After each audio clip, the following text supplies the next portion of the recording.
नमस्कार, राधे राधे। मैं आपका दोस्त, आपका होस्ट कुंज बिहारी मिश्रा, और मेरे अपने YouTube चैनल के माध्यम से देश विदेश में जितने भी मेरे फॉलोअर्स हैं और मेरे अपने प्रिय मित्र परिवार हैं जो लगातार YouTube चैनल के माध्यम से सुंदर खूबसूरत कमेंट्स मुझे भेज रहे हैं। आप जो मुझे प्यार दे रहे हैं, जो स्नेह दे रहे हैं, उसके लिए बहुत बहुत आपका शुक्रिया अदा करता हूं, आपका धन्यवाद ज्ञापित करता हूं। और जिन्होंने अभी तक मेरे YouTube चैनल को सब्सक्राइब नहीं किया है तो कर लीजिए। कुंज बिहारी मिश्रा आपका अपना दोस्त है और पूरे भारत दर्शन की यात्रा आपको मेरे YouTube चैनल के माध्यम से मिलने वाली है। आज जिस विषय पर मैं चर्चा करने वाला हूं, बहुत ही सुंदर विषय है जिसका शीर्षक है बेटी है तो कल है। बेटी हमारे जीवन की आन है, बान है, शान है।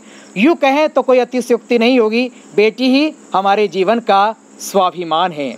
तो आइए एक ऐसी स्वाभिमान की कहानी लेकर मेरे अपने YouTube चैनल के माध्यम से आज मैं आप लोगों तक पहुंच रहा हूं। देश की ऐसी एक आन, बान, शान, स्वाभिमान परंपराओं को जिन्होंने अपने जीवन में निभाया है, संस्कारों को लिया है, श्रीमद् भागवत कथा, राम कथा के माध्यम से देश नहीं अपितु विदेशों में जाकर धर्म का परचम फहराया है। अंतर्राष्ट्रीय ख्याति प्राप्त प्रवक्ता परम पूज्या देवी प्राची देवी जी आज हमारे समक्ष हैं।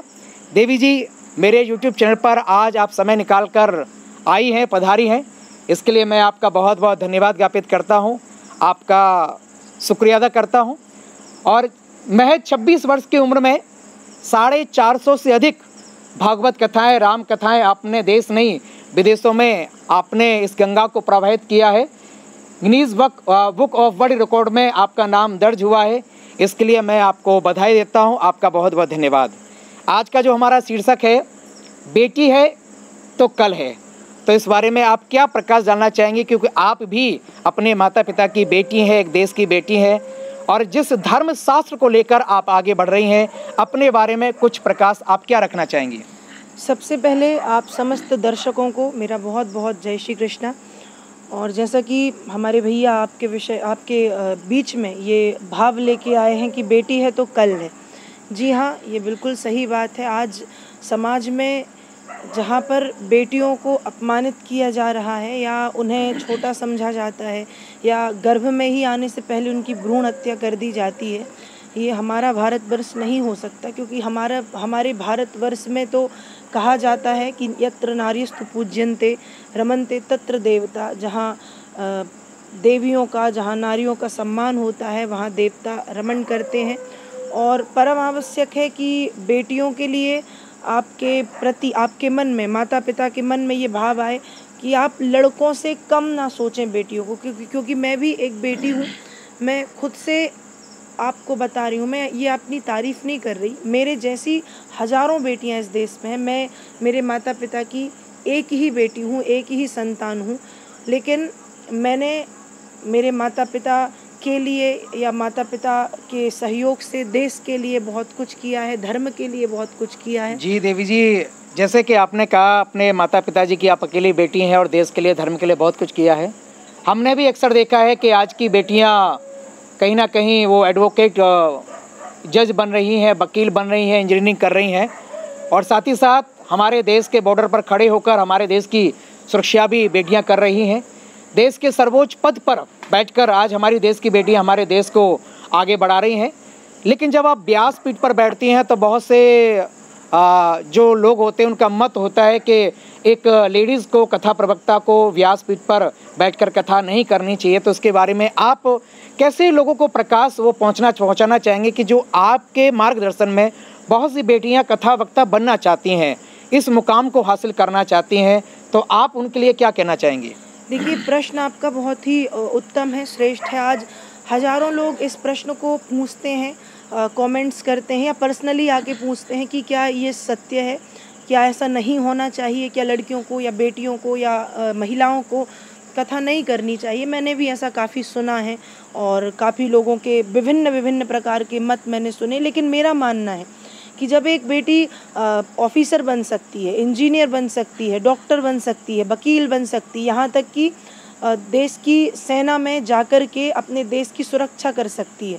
और ये तो आज की बात है, ये आज नहीं, पुराने समय में भी जैसे सन 1857 की क्रांति सिर्फ महारानी लक्ष्मीबाई के लिए जानी जाती है। महारानी दुर्गावती गोंडवाना की एक बहुत बड़ी वीरांगना थी। महारानी अवंतिका बाई बहुत बड़ी वीरांगना थी। ये वीरांगना हुई पूर्व समय में हमारे भारत भूमि में ही लोपमुद्रा, अपाला, घोषा जैसी देवियाँ, जिन्होंने यजुर्वेद और ऋग्वेद के मंत्रों की रचना की। गायत्री मंत्र को लिखने वाली भी एक देवी ही थी। तो जब ये सब देवियों ने किया है तो फिर मुझे समझ नहीं आता कि लोग ऐसा क्यों कहते हैं कि महिला कथा नहीं कर सकती। मैं ये मान सकती हूँ कि अनुष्ठान महिला नहीं कर सकती, क्योंकि अनुष्ठान करने का अधिकार सिर्फ एक जनेऊधारी ब्राह्मण को होता है। तो जब भी हम कथाओं में होते हैं तो अनुष्ठान तो एक जनेऊधारी ब्राह्मण आचार्य के द्वारा ही किया जाता है।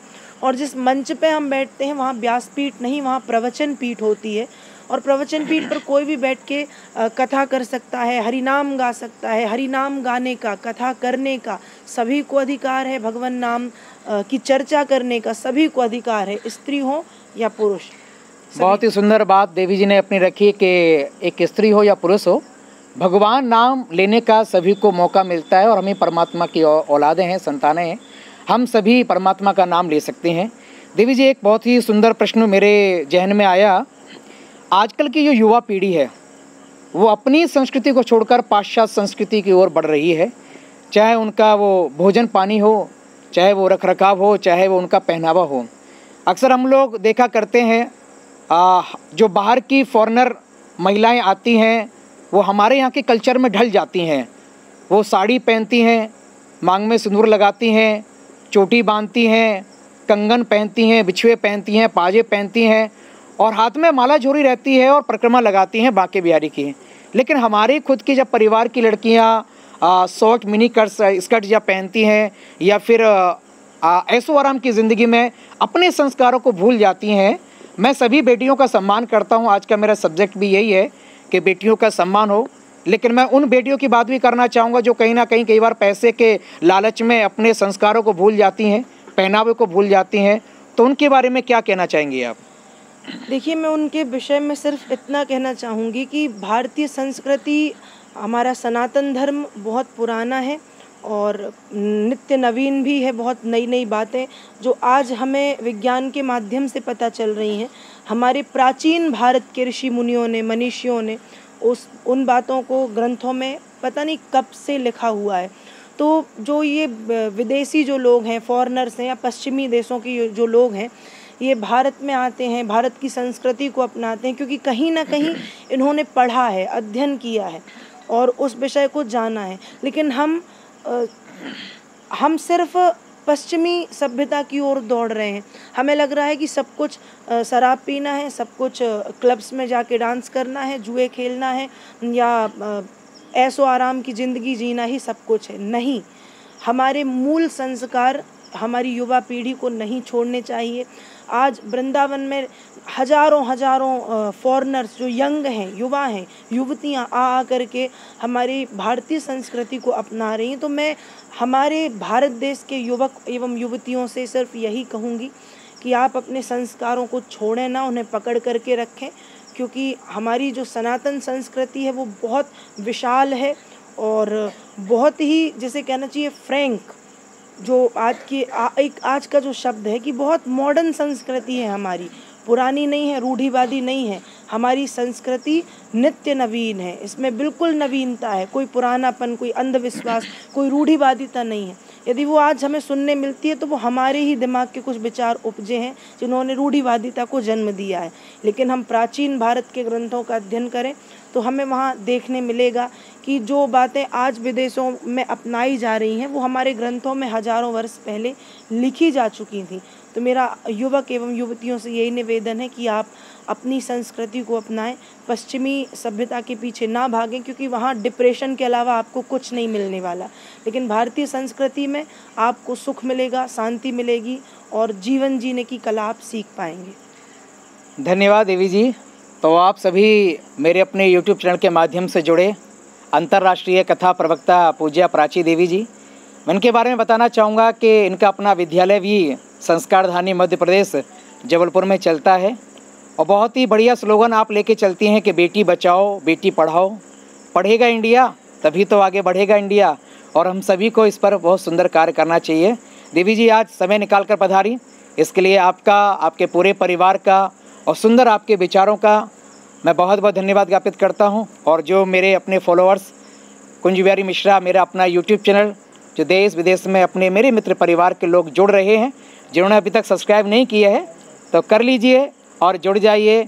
भारत भ्रमण की यात्रा प्रत्येक दिन आपको मिलेगी, ऐसे संतों के विचार आपको मिलेंगे, आध्यात्म से आप जुड़ पाएंगे, संस्कारों से आप जुड़ पाएंगे, ब्रज भूमि ही नहीं पूरे भारत के दर्शन आप मेरे यूट्यूब चैनल के माध्यम से कर पाएंगे। तो आइए मैं आपसे विदा लेता हूँ। बहुत बहुत धन्यवाद। शुभ रात्रि। राधे राधे।